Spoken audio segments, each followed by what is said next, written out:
దాదాపు 10 ఏళ్ల కాల పాటు మీరు ఎమ్మెల్యేగా మంచిగా రాణించారు. అంటే బీఆర్ఎస్ హయాంలో చెప్తున్నాను నేను.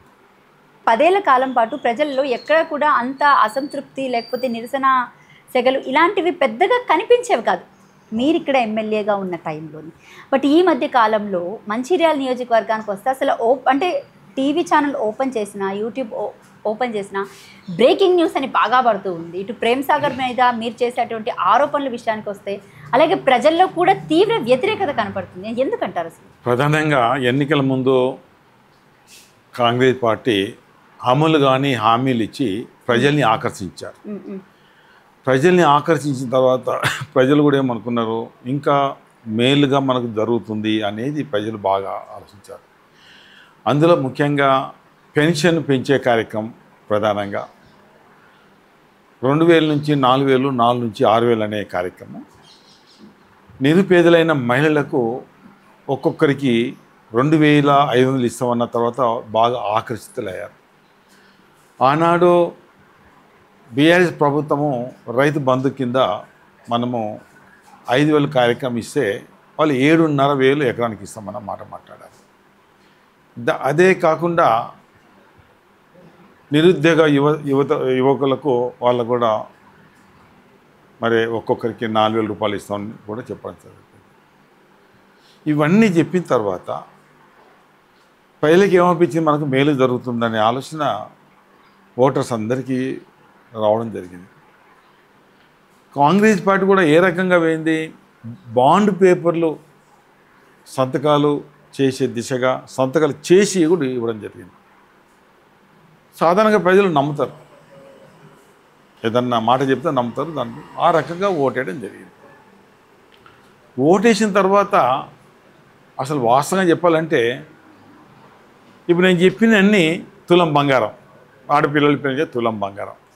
అసలు ఏది ఇచ్చింది చెప్పండి? తులం బంగారం ఇవ్వలేకపోయారు, 200 ఇవ్వలేకపోయారు, కౌలు రైతుకి ఇవ్వలేకపోయారు, రైతు బంధు 7.5 అని అది కూడా ఇప్పుడు మొన్న 6 ఇచ్చారు, అది కూడా 4 acresకి ఇచ్చారు. దాదాపు 1,50,00,000 ఎకరాలకి అంత మట్టికి ఇవ్వడం జరిగింది. నిరుద్యోగ యువతకు వాళ్ళకు నిరుద్యోగ భృతి అన్నారు. ఇవన్నీ ఇవ్వలేక ఓటీఆర్ నామినల్ మట్టికి చేయడం జరిగింది. బస్సులు ఫ్రీ అన్నారు, బస్సుల సంఖ్య తక్కువ చేశారు. గ్యాస్ అనేది ఓన్లీ 30% కన్నా ఎక్కువ ఇవ్వలేదు. ఈవెన్ ఎలక్ట్రిసిటీ కూడా 30% ఎక్కువ ఇవ్వలేదు. ఇవన్నీ ఇవ్వనప్పుడు వాళ్ళకి ఏముంటుంది చెప్పండి? వ్యతిరేకత భావం ఉంటుంది కదా చెప్పండి.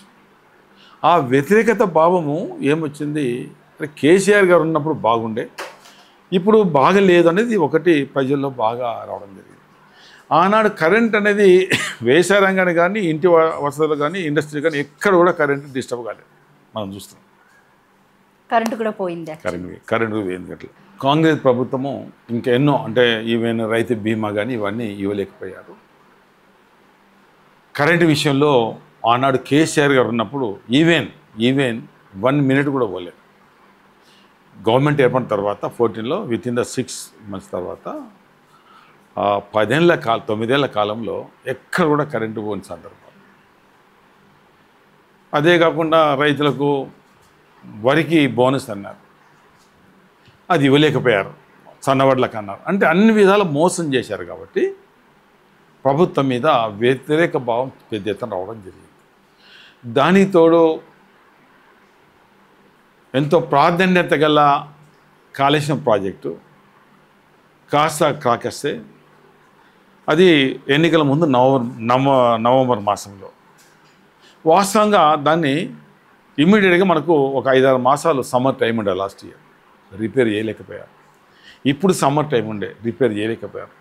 ఆ వాటర్ మనం ఎత్తిపోసిన కొద్దీ ఆనాడు దాదాపు ఒక 8-9 జిల్లాలలో ఈవెన్ సమ్మర్లో మే మాసంలో చెర్లు మత్తుండుతుంటుంది.